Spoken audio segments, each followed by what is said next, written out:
This is Daily Blast Live. We're talking about what you're talking about. Real, honest, entertaining, live. DBL starts right now. 3, 2, Welcome to DBL. It's Friday, June 25th.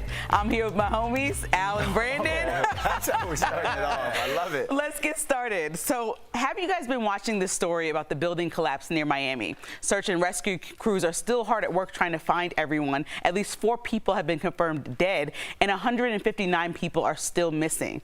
So, video of the collapse shows the entire middle portion of the building collapsing, and then the far end of the building falling down as well. It all happened in the middle of the night, 1:30 a.m. as people were sleeping. Security footage from inside one of the apartments shows debris falling from the ceiling. The building shakes before the camera goes absolutely black. Rescuers were able to pull at least 35 people from the wreckage in the first few hours, including this young boy who was found in the rubble. Here's what one man whose mother and grandmother are still missing said about the disaster on the Today Show. I think somebody should definitely pay for this. Unfortunately, it happened to my grandmother, but it happened to other families too. So guys, imagine watching that footage, even the wide angle that we saw. It's like you watch the building collapse and you know your family's still missing.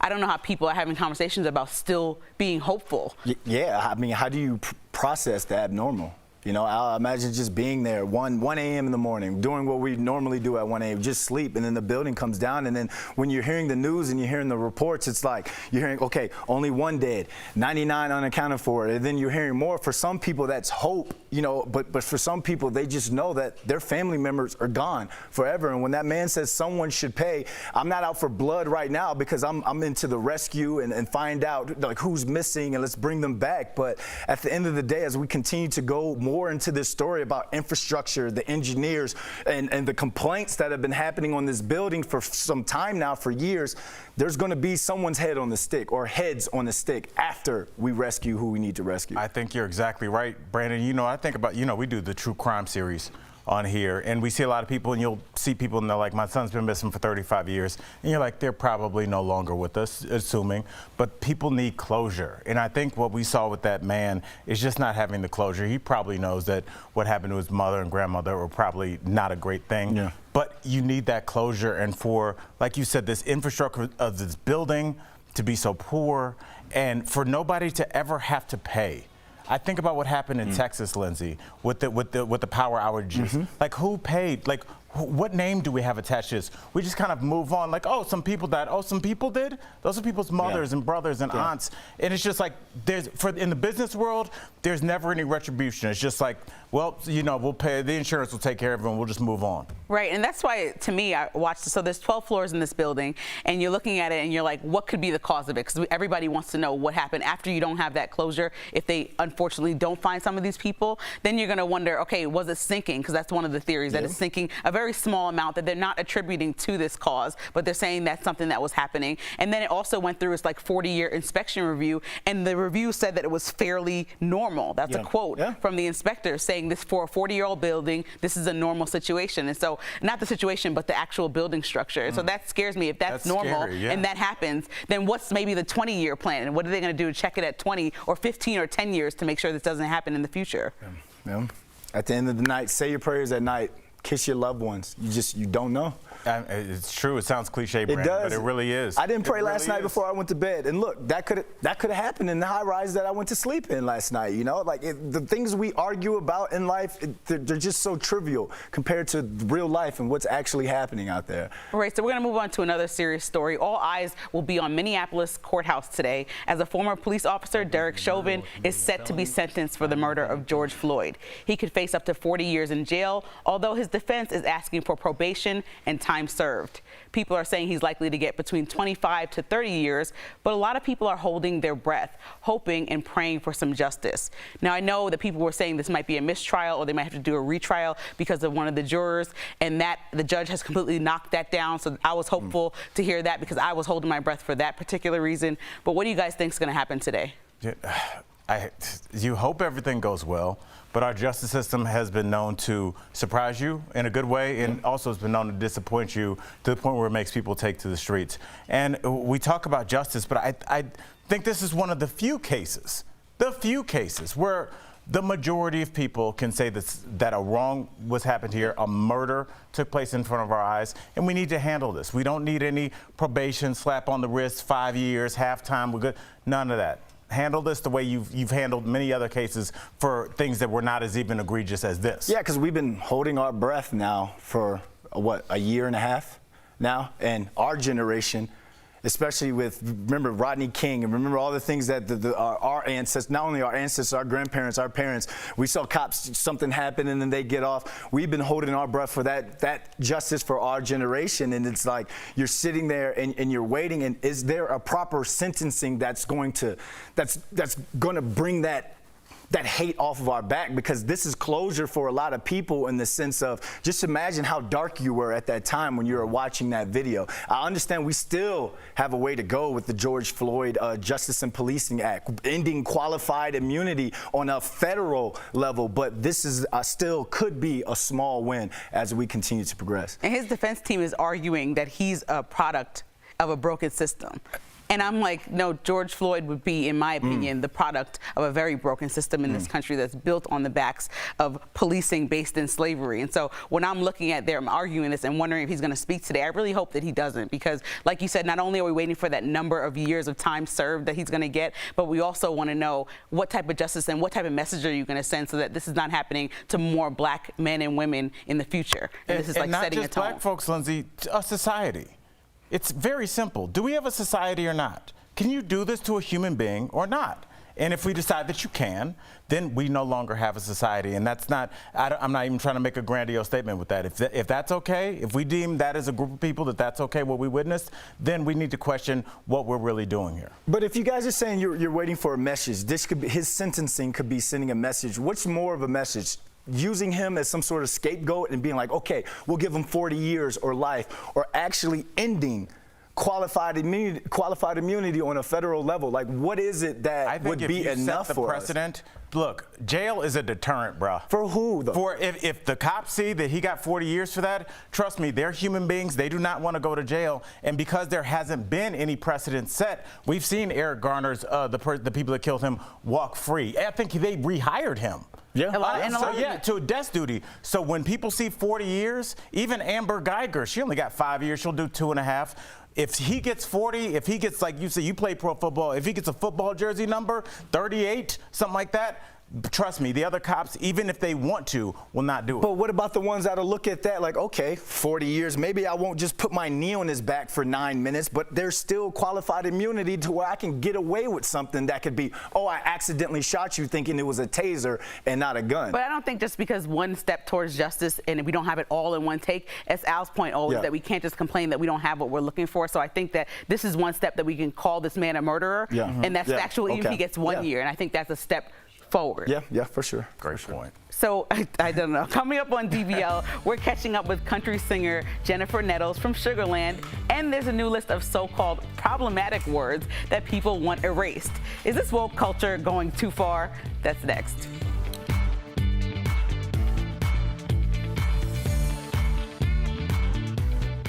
Closed captioning provided by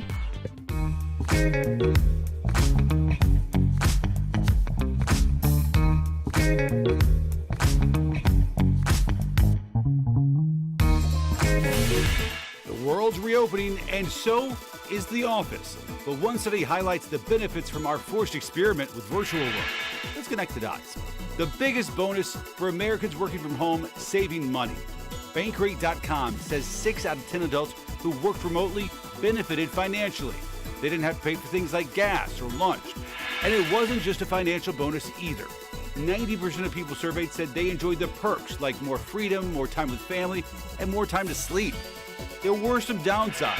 About 8 in 10 found at least one thing they didn't like about remote work, like lower productivity due to all those home distractions. Some even said it put a strain on their mental health. In fact, not everybody sold on working from home permanently. 1 in 10 said they'd consider leaving their job if they never went back to the office. And that is Connecting the Dots.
Welcome back to DBL. The world is always changing, and so are the words we use to describe it. But some people are very upset.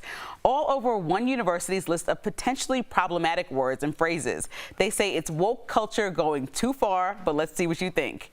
Here's one example. They say instead of saying rule of thumb, you should say as a general rule, or a general rule. Allegedly, it comes from an old British law allowing you to beat your wives as a man with sticks wider than their thumb. No wider than that. No wider than the thumb. It's equally horrifying. Yeah, and I'm with this one. Like, there are going to be others I push back, but wife beater. You see how we've thrown that out, that the article of clothing, we threw it out. And it's called an A-frame tank top, which I didn't know because I thought that's what it was called until I saw it at the store. Right. So, I feel like there's so many words that I'm learning about, even as I started looking for homes, understanding the origin of master bedroom. You know, and a lot of people are starting to change those in conversations. So I do understand, especially if there's stuff like that attached to it, but there are more words that I want to read to hear what you guys think about. And the boothers told us it's primary bedroom. Did you hear that? Primary bedroom is a better word to describe. The new one. Yes, exactly. So and after I thought about even just saying it out loud, I'm like, we just perpetuate these words, and they could mean so much, you know, and we're not even understanding what we're saying out loud. Yeah. So the next word is policeman, congressman, or freshman. I didn't think about the freshman one. My outfit. Instead of those words, use like police officer, congressperson, and first-year student. These words are better because they're not gender specific. I'm okay with it. It's gonna be just like the gender pronouns. It's going to be an adaptation for a lot of us, but I see it growing. I have a cousin that probably is going to transition. So learning more and more about her story and what she goes through, I'm with it. I'm learning these things every day, and I get upset when I mess it up. Yeah, I mean, it's not crazy to say, you know, postal worker or a letter carrier. We say administrative assistant rather than secretary. And when my dad was a lawyer and he had an administrative assistant, it was like, oh, I'm the secretary. People don't really say that anymore. It's kind of an outdated term. Terms do kind of update, and I do think there's a lot of thought in the words that we say. And like the more you say them over and over again, it's like, no, 51% of the population are women. There are going to be women that are Congress people, so we should have a term for that. And I think it's important to note that these words came from students that were in the classroom that were saying words they felt that were oppressive, and so this is a University Brandeis response to them. But I also think it's important to know that we are starting to limit a lot of free speech and change the way people are speaking, so there might be problems for people that, you know, when they say this too woke culture, it's like it might cause problems down the line. I would ask those people really quickly, Lindsay, if their daughter became a congressperson, would they say, this is my daughter Lindsay, she's a congressman? Well, I would prefer to be called Congressman. But they say Congresswoman Maxine Waters. Like they say Congresswoman. But they're saying you don't have to separate it in gender. You could just say Congressperson. Okay. Instead of using words like victim or survivor, you should instead use person first language, like person who has experienced something. And I think that's so you're not labeling them as what they went through and starting there. Yeah, it's interesting. My girl said something to me, and I thought about it. It was a couple months ago. Merritt, she said to me, she was like, you ever think about the fact that we say, you know, 5,000 young women are raped on college campuses, but we never say, wow, there are 5,000 rapists on college campuses. Right. You know, we always put it on the women, like, what? It must be one guy that's got a car that he can get around. Yeah. No, it's weird how we put it on the women, but like if you stop for a second, you're like, shouldn't we be more alarmed if we put it like that there are 5,000 rapists? Like, wouldn't the society react quicker, Brandon? Absolutely, but there's still words like for addict. I think we should still keep addict instead of, oh, someone who went through something, because there's the severity of certain words allow you to look within yourself and be like, you know what, I have a problem. If you're already making excuses and trying to get yourself out of people telling, oh, you shouldn't do this, you shouldn't do that. If you're just like, oh, no, I'm not an addict, I'm just a person who deals with substance abuse, I think that's not taking ownership of the total problem. All right, I want to get to this last one. It's saying, instead of saying crazy, insane, or wild, you should instead say that's bananas, uncool, or disappointing. That's because the problematic words could make light of people living with mental health conditions. Well, I say bananas. I actually use that emoji a lot. Like currently? Yes. You always say I say, oh, this guy at the gas station was bananagrams. I say that all the time, but you know, I could. Do you really? I say bananas. Our even producer say Michael bananas D for says something bonkers. I like good. bonkers. Yeah, but it doesn't bonkers allude to crazy? Soon we're not going to be able to say any words. I don't really know. Hanging out at the same party is crazy. But Al said dope yesterday. Remember you said dope? Can we not use that anymore because it has different meanings to it? Yeah, it's You just. cannot take dope from I mean, me. who's going to You go can't through take this dope list from and Al, know no. like you're offending so many people? And I think it's important to pay attention to who you're offending. But like this just feels like so much. That list is very long. If you looked at the Brandeis University I'll tell list. you this, fellas, never tell a woman she's acting crazy. That's a no-no in general. That's going to lead you down the wrong. So what do you say? You're acting bananas? Yeah, yes. I would say that's bananas rather than you're being crazy right now. Or just walk away. It's not the time or the place. Brandon be sleeping on my couch. Coming up on DBL, we're chatting with Jennifer Nettles from the country supergroup Sugarland. Don't go away.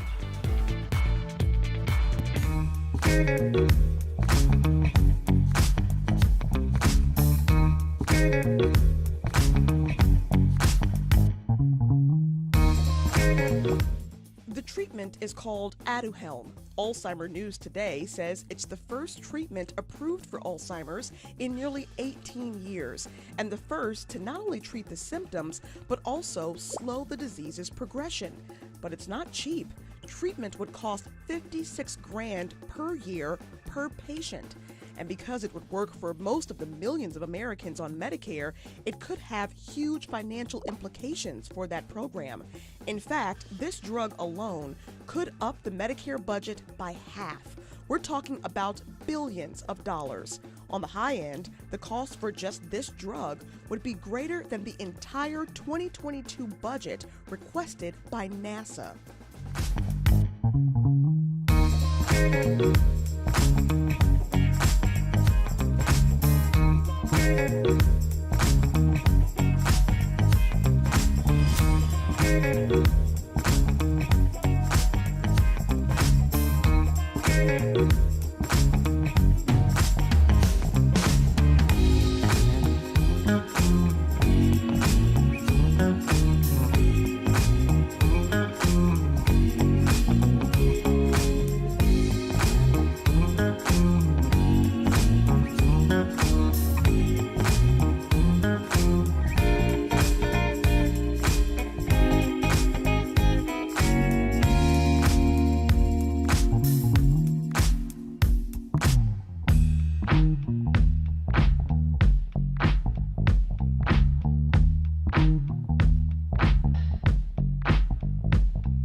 Welcome back to DBL. From the country stage to the television screen, Jennifer Nettles always gives a powerhouse performance, and she's celebrating the release of her brand new album, Always Like New, which comes out today.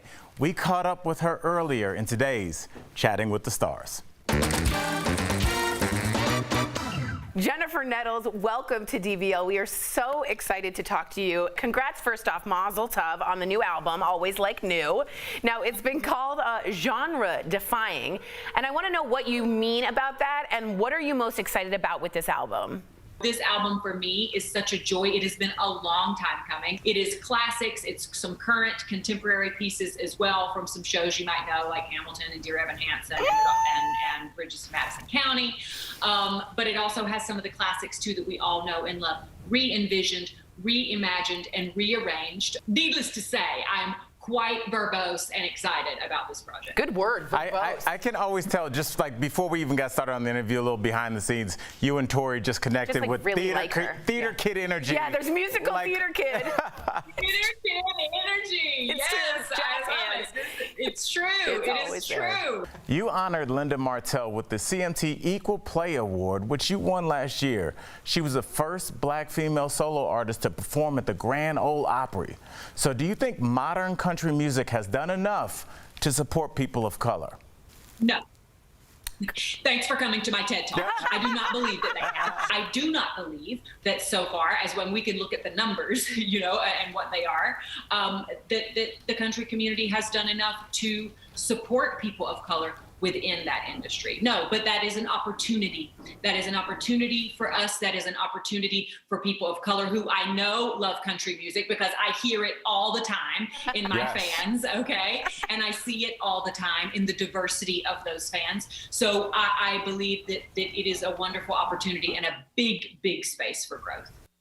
You have a solo album, and your band Sugarland has done some exciting collabs, but none more exciting than, what's her name, Taylor Swift? Yeah. So can you give us the inside scoop, like what surprised you most about her? Interestingly enough, though there is an age difference between myself and Taylor, not much. Don't believe it. We actually came into the scene at the same time. She is absolutely as genuine and as hardworking and as talented as everybody knows. Out of the studio and onto the screen, The Righteous Gemstones is a hilarious comedy about fairly deplorable people. I love that show, but we've got to know the behind the scenes of your character's death scene. How did you keep perfectly still while they destroyed the room all around you? Okay, that was probably the most acting that I've ever really had to do, which was keeping a straight face as much as I could during that death scene. Yeah, I can't even imagine. It's a Danny McBride hilarity, and you have to be completely straight face. That's amazing. Good job on you. You did it well. Well deserved. Well deserved. All right, DBL Nation, do not miss Jennifer's. For the ability not to laugh during a hilarious moment. It goes to Miss Nettles. That's right. Do not miss Jennifer's new album of songbook classics. I will be getting it immediately. Always Like New. Jennifer Nettles, I feel like kind of your sister. Is that weird? You're not. I know. Thank you so much for stopping by. We really appreciate it. Thanks. We'll be right back. Promotional consideration is brought to you by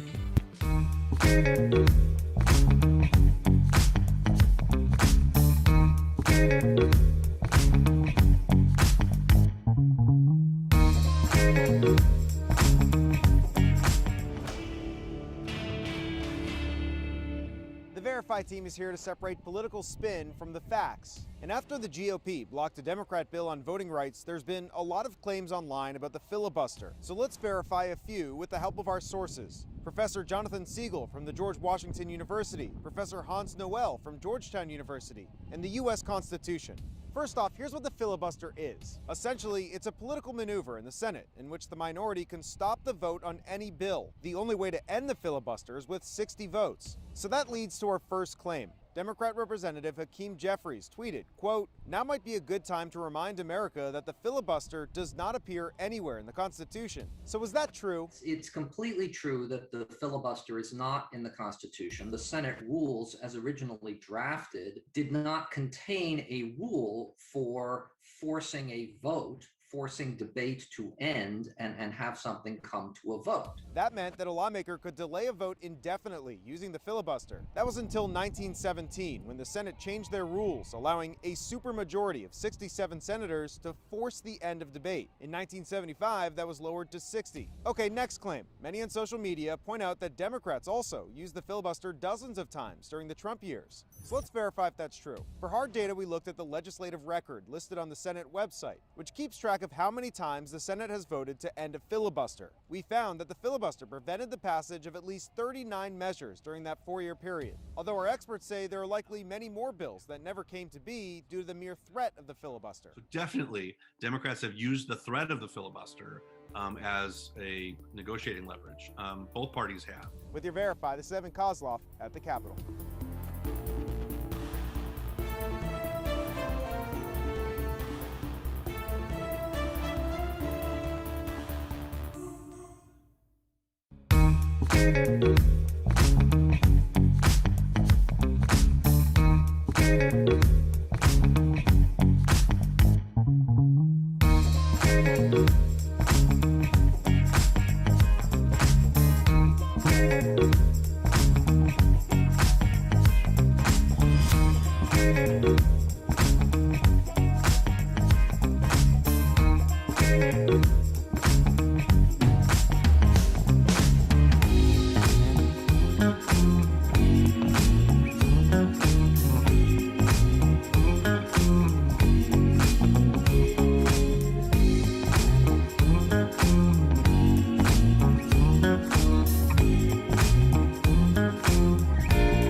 welcome back to DBL. So we got to share this viral story out of Pennsylvania. It's bananas. Did Al write the this Al script? Police were called to a Home Depot, I was just there yesterday, on a report of disorderly people having an exorcism in the lumber aisle. Specifically, these people were trying to rid evil spirits from the dead trees. Police escorted them out of the building, and we do not know if the evil spirits left with them or were expelled, but some people were commenting on the police report saying things like, the power drill of Christ compels you. Oh, go ahead with this one, Al. Go ahead with this one, Al. Look, man, I have a friend that works at Lowe's, and I would say this would fall maybe in the fourth craziest story. Really? Fourth? There's doors that open wide open to the public, Brandon. Anyone can go in. So this is not even that big a deal. I'll tell y'all off air. But look, there's mental health issues. Sometimes they're funny and harmless. Sometimes they're not. This is a funny, harmless one. Exorcism is serious. It's not mental health. Yeah, but it's not really any devil in the wood. So I think we're okay. It's up to be debated. DBL is new every day. We'll see you Monday, guys. Same time, same place. Wave Al up here with it, please. I don't like being this high. Bye, guys. We're like the people on the school bus saying bye to our dads. Yeah, this is a school way. I should be in a robe.